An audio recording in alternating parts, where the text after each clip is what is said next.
अस्सलामुअलैकुम। कैसे हैं गाइस आप लोग। उम्मीद करता हूँ कि सब लोग खैरियत से होंगे। मेरा नाम मोहम्मद आज़म है। एक बार फिर हाज़िर हूँ मैं अपने नए व्लॉग के साथ।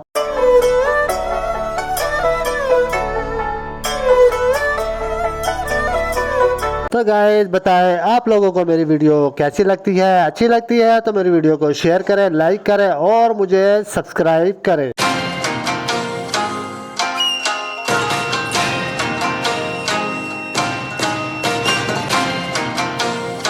मैंने आज की 5 राइडें उठाई हैं और मैं इस टाइम जा रहा हूँ कजूमाबाद वाले ब्रिज से शान चुरंगी की तरफ। शान चुरंगी से जाऊँगा वलीद रज़ा की कंपनी में। वहाँ पर मुझे एक छोटा सा काम है, वो करने के लिए मैं जा रहा हूँ।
तो गाइस मैं पहुंच चुका हूं वलीद के पास और यहां से मैं जिस काम के लिए आया था वो मेरा काम हो चुका है। मैं आप लोगों को दिखाता हूं कि मैंने आज वलीद के पास क्या करना था। तो मुझे अपने रैबिट के न्यू घर बनाने के लिए चाहिए थे गत्ते, और ये देखे सामने मैंने अपनी बाइक पर बांध लिए हैं। तो अभी मैं यहाँ से निकलने लगा हूँ घर के लिए। इसी के साथ मोहम्मद आज़म को इजाज़त दीजिए। अपना बहुत सारा ख्याल रखें। खुदा हाफिज।